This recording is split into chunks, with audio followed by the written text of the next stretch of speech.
At this moment when I was alone and I felt this pain of and all those questions of me dying in this particular moment, because I saw the real face of death in a way of, okay, right now I'm not doing the things I wanted to do. I'm not living the life I want to live.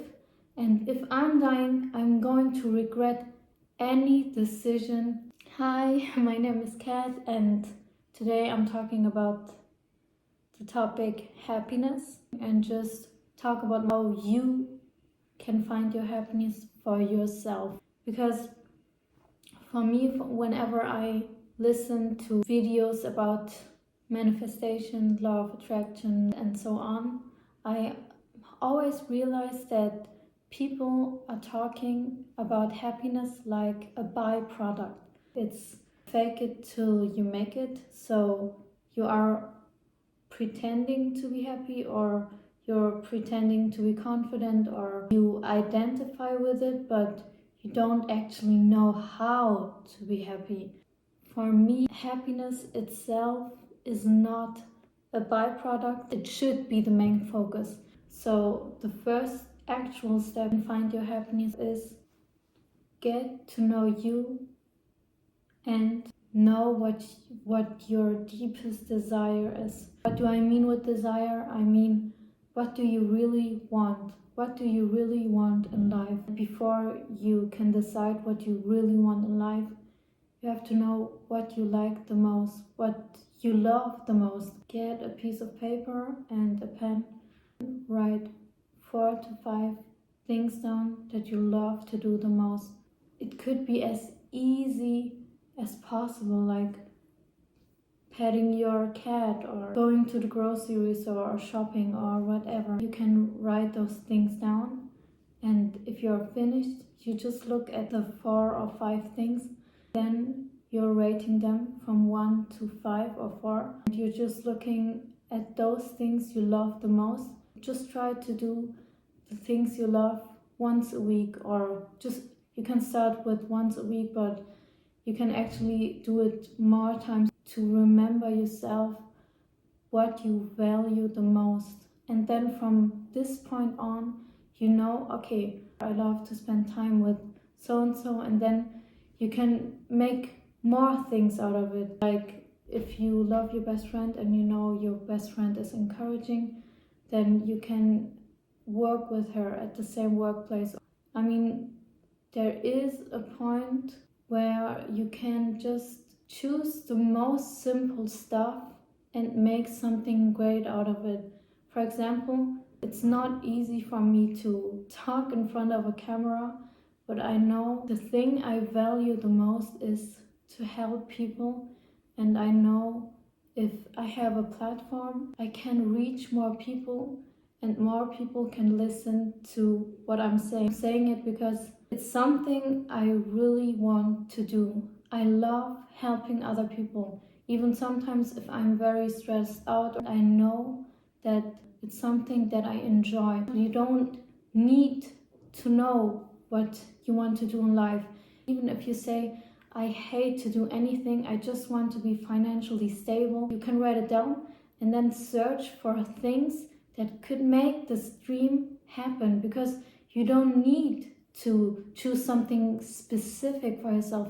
You don't need to be a doctor. You don't need to be a scientist. You don't need to categorize yourself in a specific direction. That's why I'm saying finding your own happiness, because once you see the simple stuff and know what makes you happy, you can work with the things you wrote down. That's the main part of trying out and doing the things you love, because if you are doing the things you love, you are more likely to continue with the things you love. If you are at your deepest low, the only thing that can result out of this deepest low is enlightenment.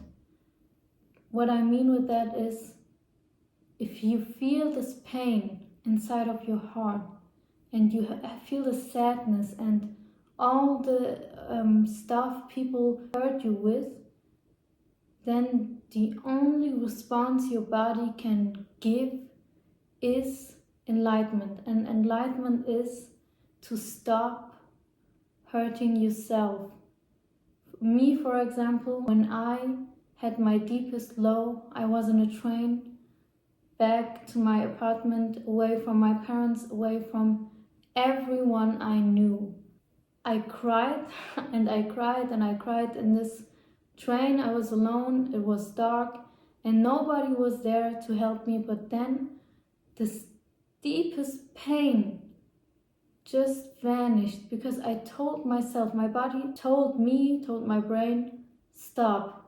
And this was the only response that helped me, because you don't know me, and that's why I need to explain everything. I had cancer, and before that I had a rare disease, and because of many chemicals, chemo and so on, I had the feeling that I was already dead and that I just had a few days to live.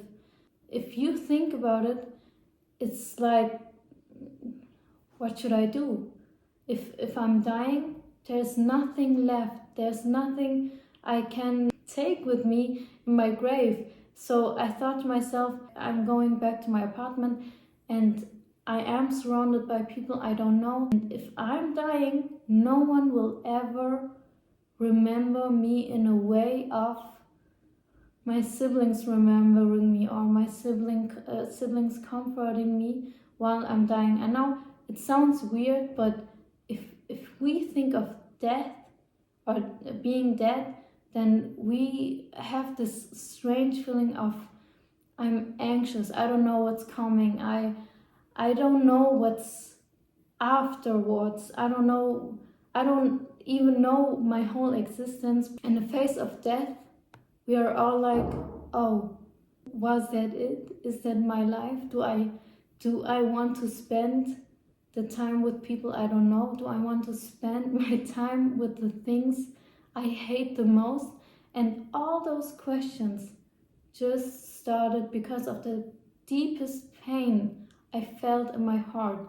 And then I just realized, this life, this scholarship, this college thing, this apartment, this being alone or doing something I hate is not worth being alive. And then I realized, I always thought to myself, oh, I want to be dead because then everything is so easy. Oh, I want to be dead, then I don't feel this depression, pain, sadness, this illness. I don't feel it anymore. But then at this moment when I was alone and I felt this pain of, and all those questions of me dying in this particular moment, because I saw the real face of death in a way of, okay, right now I'm not doing the things I wanted to do. I'm not living the life I want to live. And if I'm dying, I'm going to regret any decision. This changed everything for me. So if you ever feel sad, or if you ever think about death, then don't think about it in a way of, oh yes, I can free myself, or oh yes, this is the best thing that could happen to me because my life is so shitty.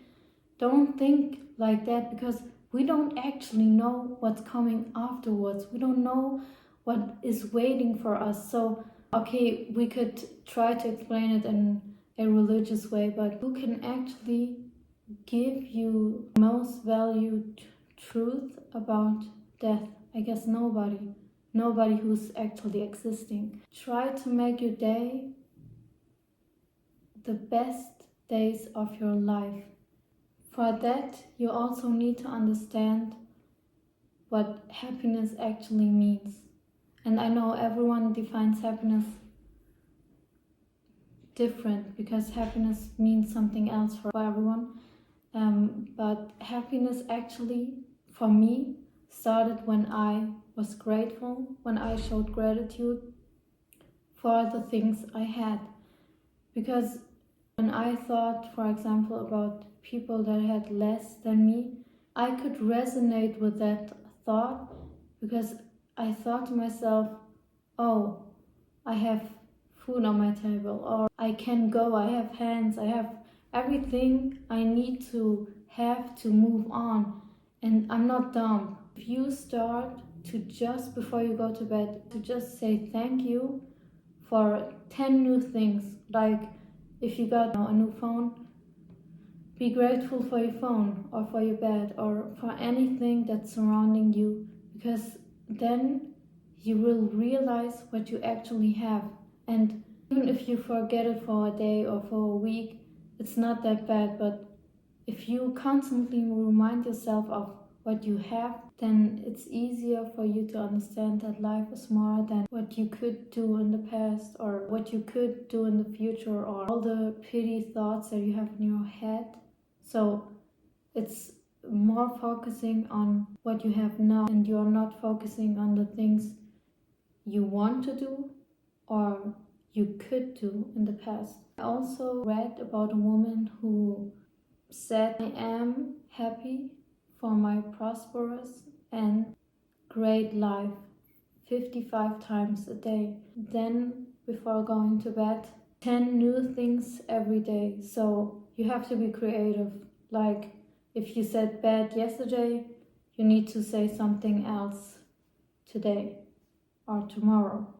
The third thing that you need to understand is yourself, and that you are not the victim. And I know you probably heard it 1,000 times that people said, you need to understand that you are not the victim. It's not something that is making you happier because you have someone to blame on, but it's rather more stressing you because you think, oh, I need to fix that person. But in reality, you can't fix anyone but yourself. And if you know that people are toxic or that people are not good for you, then you need to avoid those people. If you stay there for a longer time, you will be affected in some kind of way. So therefore, it's very, very easy to get in the trap of I am the victim. If you think that you are the victim, then you are trying to tell yourself that you can change the situation. And I think that's a very, very problematic trap, because when you tell yourself that you can't fix something for yourself, your environment is controlling you. So therefore, if your environment is controlling you, you don't even think about a solution. You don't even think about being more happy, because you can't be happy when other people are the reason for you to be sad. And if they are the reason for you to be sad and you can't fix it, then there's no reason for you to be happy at all, or to try to be happy, or to try something new. That's why I'm telling you this particular thing, because you need to understand that this trap could potentially ruin your life. So therefore, be careful what you say, and be careful who you're surrounding with, and be careful how you perceive yourself. What helped me the most is when I was at my deepest moment, the trust to God. I'm just telling you to trust something higher than yourself. If you don't believe in God, that's fine. Then believe in a higher self, the universe, God. I asked God to help me, and then everything just started for me. I know it sounds crazy, but everything started for me because the things came out of nowhere. I told myself I deserve to be happy, and this was the first thing I said to myself without even realizing that this sentence was not a sentence that came from me. It was something that God gave me. And then I realized, when I deserve to be happy, then everyone deserves to be happy. I have a chance to change my situation. I still believe if you really ask for help, then you will get the help you need.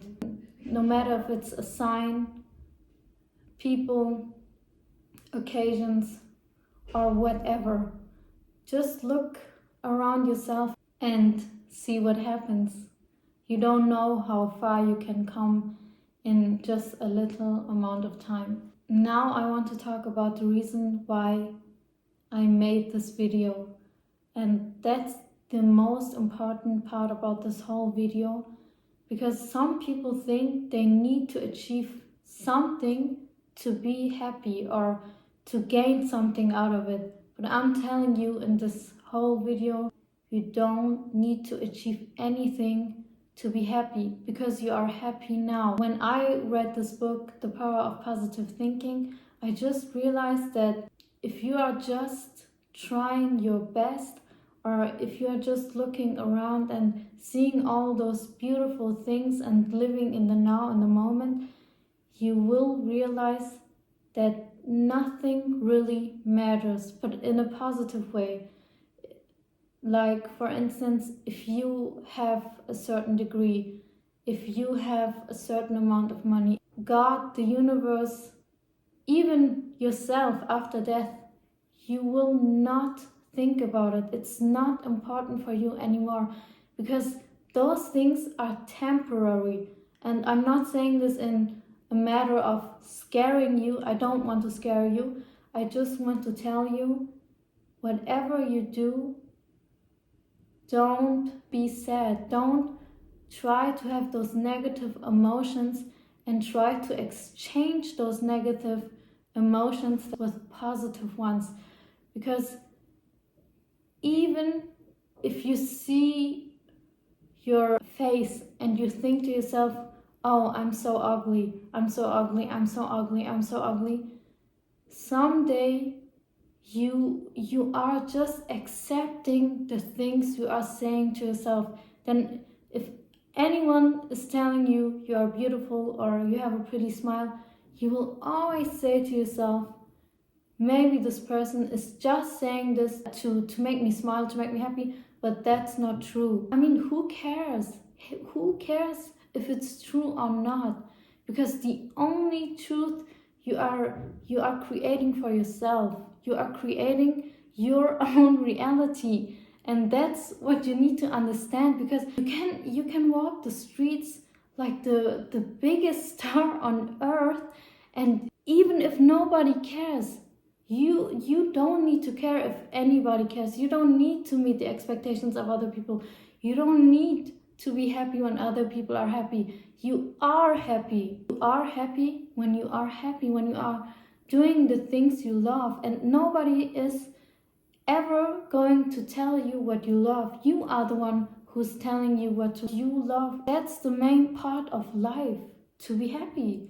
And even at the end of the day, even if you don't get the amount of money or the subscribers or whatever, and you know that you are getting the good stuff because of manifestation and whatever, even if it takes time, it's not that important. You just try to live in the moment. Just try to enjoy the people that are surrounding you. And if you are telling yourself constantly, I don't want to be here anymore, then try to change your situation. And even throughout the change, you will realize how happy you are, because every decision you are making, every thought you are thinking is something that's moving you forward, moving you in a positive direction, moving you into a positive life.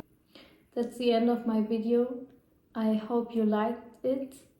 If you want to watch more of my videos, then subscribe so you can't miss out. Yes, I just hope that I could help you, and I wish you a nice and beautiful day. Goodbye.